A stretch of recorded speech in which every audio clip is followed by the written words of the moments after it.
प्रिय आत्मन, हम अपने मन का अवलोकन करें।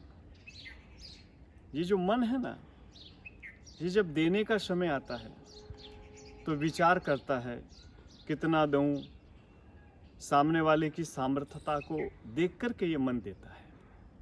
लेकिन जब यही मन ईश्वर के आगे मांगने जाता है तो सभी कुछ मांगने की इसकी चाह होती है।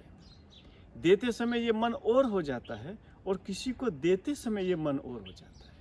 जब मांगता है तो सब कुछ मुझे मिल जाए, और जब देने का समय आता है तो ये सोचता है मैं कितना दूं। एक भिक्षुक, एक भिखारी था जो हमेशा झोले में 2 मुट्ठी अनाज डाल करके भीख मांगने निकलता था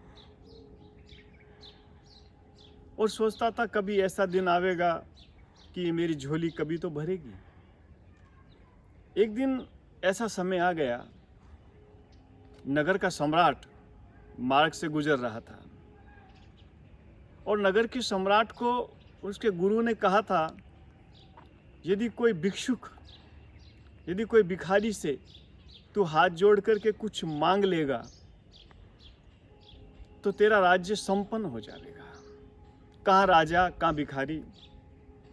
राजा ने अपने गुरु की बात मानी और आज राजा रथ पे चला किसी भिक्षुक की तलाश में, किसी भिखारी की तलाश में।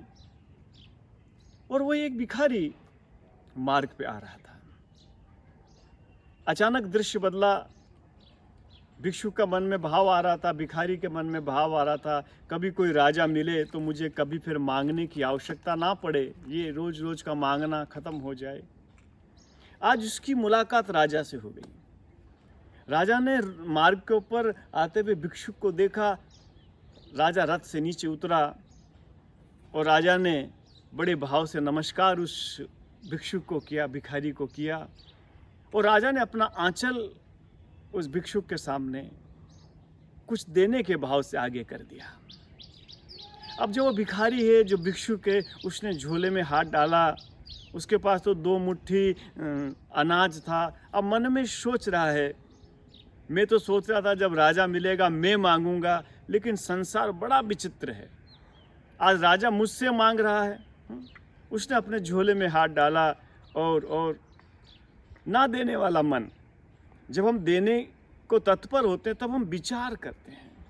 उसने मन में सोचा 2 मुट्ठी तो अनाज है, और हाथ डाल करके कुछ दाने उसने अनाज के निकाले और राजा की झोली में डाल दिए। राजा ने बड़े भाव से उस अनाज के कुछ दानों को मस्तक से लगाया और पुनः रथ पे बैठ करके आगे बढ़ गया। भिखारी सोच रहा था, मैं तो सोच रहा था राजा मुझे निहाल कर देगा, लेकिन यहाँ तो राजा भी भिखारी हैं। शाम का समय हुआ, राजा राजमहल में आया और उन थोड़े से अनाज के दानों को उसने अपने अन्नपूर्णा के भंडार में रखा। और वहीं भिखारी भी घर आया और मन में सोच रहा है कि आज तो राजा मिला तो भी मेरा ये झोली का पात्र आधा ही भरा। घर आता है और उसने जैसे अपनी झोली के अनाज को उंडेला तो उसने क्या देखा, उस अनाज में से 8-10 दाने अनाज के सोने के हो गए थे। अचानक उसके मन में भाव आया, ये 8-10 दाने सोने के अनाज के कहाँ से हो गए।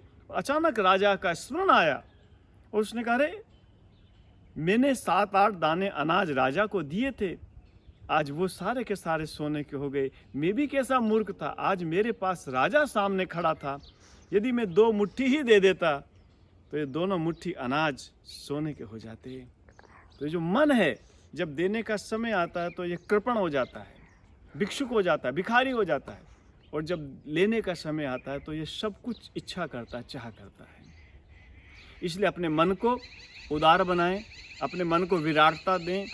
मन विराट होगा तो आपका जीवन सौम्य, सुंदर, अद्भुत होगा। रोज परमात्मा रूपी राजा हमारे आगे खड़ा होता है। रोज ईश्वर अनेक अनेक रूप में हमारे सामने आकर के खड़े हो जाते हैं, लेकिन हम चूक जाते हैं, भूल जाते हैं, और हमारे मन के अनुसार हम कृपण बन के उस सुख से वंचित रह जाते हैं। ये राजा और कोई नहीं, ये राजा परमात्मा का अनेक अनेक रूप से हमारे जीवन में आगमन है। और ये भिखारी भी और कोई नहीं, ये भिखारी हमारा मन है।